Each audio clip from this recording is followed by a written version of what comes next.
విసుగు చెందని విక్రమార్కుడు చెట్టు వద్దకు తిరిగి వెళ్లి చెట్టుపై నుంచి శవాన్ని దించి భుజాన వేసుకుని ఎప్పటిలాగే మౌనంగా శ్మశానం కేసి నడవసాగాడు.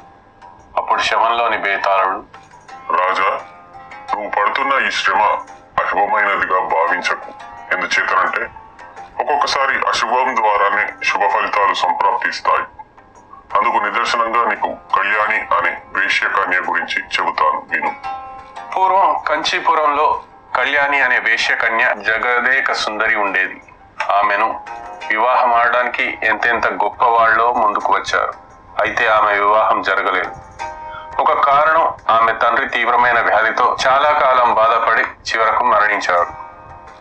మరొక కారణం ఏమిటంటే కళ్యాణి అమరగుప్తుడనే వైశ్య యువకుడిని కొంతకాలంగా ప్రేమించింది. ఆ యువకుడు కూడా ఆమెను ప్రేమించి తగిన సమయం దొరకగానే తన తండ్రి అనుమతితో పెళ్లాడాలనే ఉద్దేశంతో ఉన్నాడు. తండ్రి పోయాక కళ్యాణికి ఆమె మేనమామ ప్రచండగుప్తుడు రక్షకుడయ్యాడు. ఈ ప్రచండగుప్తుడు జూదరి, తాగుబోతు. కళ్యాణికి రక్షకుడైనది మొదలు అతను ఆమె తండ్రి ధనాన్ని మంచి నీరులాగా ఖర్చు చేయసాగాడు. ఇది కూడా త్వరలోనే పూర్తి అయ్యేటట్టు కనబడింది. ఈ సమయంలో ప్రచండగుప్తుడికి ఒక మంచి విషయం తెలిసింది. అదేమిటంటే కళ్యాణిని ప్రేమించే అమరగుప్తుడి తండ్రి కోటీశ్వరుడు. తన మేనగోడలు అలాంటి వాడి కోడలైతే ఆమె ద్వారా తాను ఎంత డబ్బు అయినా రాబట్టవచ్చు. నీవు నిశ్చింతగా ఉండు. నీకు ఆ అమరగుప్తుడికి పెళ్లి జరిగే ఏర్పాట్లు నేను చేస్తాను. నీ సుఖం నేను చూడకపోతే ఇంకెవరు చూస్తారు అని ప్రచండగుప్తుడు అమరగుప్తుడి తండ్రి అయిన వీరేంద్రగుప్తుడి వద్దకు వెళ్లి, నా మేనకోడలు కళ్యాణి అసాధారణ సౌందర్యవతి అన్న సంగతి మీకు తెలిసే ఉంటుంది. ఆమె ఎందరో రాకుమారులు సైతం నిరాకరించి మీ కుమారుడైన అమరగుప్తుడిని తప్ప మరొకరిని పెళ్లాడనని భీష్మించు కూర్చున్నది. మీ కుమారుడు కూడా కళ్యాణిని పెళ్లాడాలన్న ఉద్దేశంతో ఉన్నట్టు విన్నాను. అందుచేత మీరు సరేనంటే ఆ ఇద్దరికి పెళ్లి చేసి వారిద్దరి జీవితాలు సుఖమయమయ్యేట్టు చేద్దాం. ఏమంటారు? మీ మేనకోడలిని నేను ఎలాంటి పరిస్థితిలోనూ నా కోడలుగా చేసుకోను. మీరు నన్ను ఇంత దూరం అడగనవసరం లేదు అన్నాడు వీరేంద్రగుప్తుడు. అతను అసలే లోభి. కళ్యాణి ఇప్పుడు ఏమీ లేదు. అలాంటి కోడని తెచ్చుకోవటం అతనికి ఎంత మాత్రం ఇష్టం లేదు. దానికి తోడు ప్రచండగుప్తుడంటే అతనికి చాలా ద్వేషం. నిజానికి ప్రచండగుప్తుడు ద్వేషించదగిన వాడే. వీరేంద్రగుప్తుడు కళ్యాణిని తన కోడలుగా నిరాకరించడంతో ప్రచండగుప్తుడి పథకం పాడైపోయింది. కళ్యాణి ప్రేమ భగ్నం కావటం మాట ఏమైనా తన భవిష్యత్తు భగ్నమైనందుకు ప్రచండగుప్తుడు చాలా చింతించాడు. తాను స్వతహా దుర్బుద్ధి అవటం చేత అతనికి ఒక దురాలోచన కలిగింది.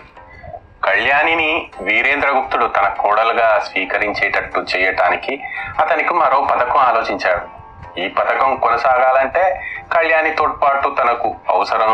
అందుచేత ప్రచండు కళ్యాణితో రహస్యంగా ఇలా అన్నాడు, చూడు కళ్యాణి, ఆ వీరేంద్రగుప్తుడు నిన్ను తన కొడుక్కి చేసుకోనని నీ ఆశలన్నీ నీట కలిపేశాడు.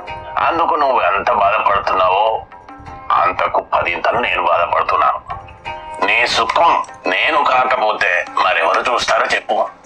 ప్రపంచం తలకిందులైనా సరే నీకు నీ అమరగుప్తుడికి పెళ్లి చేసి తీరుతాను. అందుకు ఒక ఉపాయం ఉన్నది. అందులో నీ సహకారం కూడా కొంత కావాలి. ఏమిటది మామయ్య అని కళ్యాణి అడిగింది.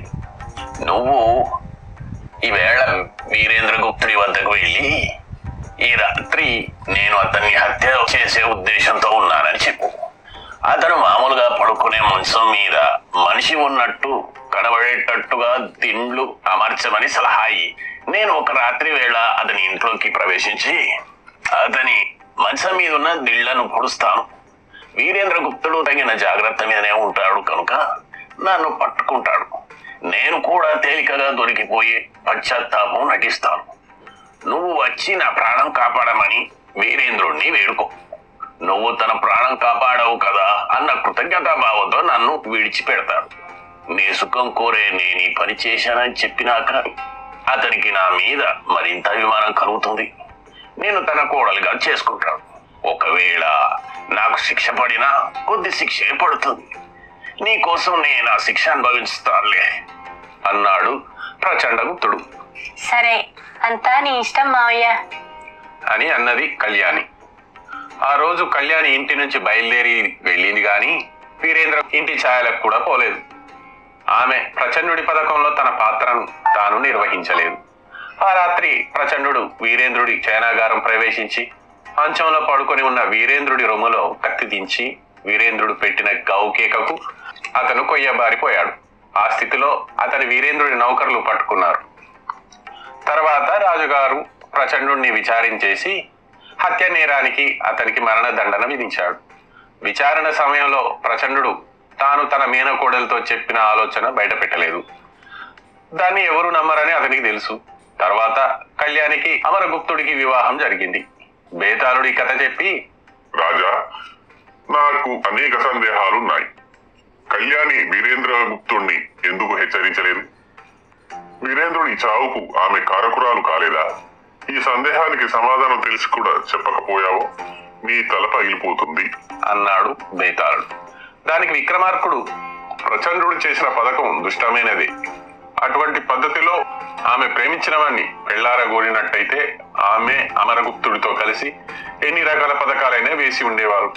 అది కాక ప్రచండుడి పథకం ద్వారా వీరేంద్రుడి మనస్సు మారుతుందన్నది ప్రచండుడి భ్రమ.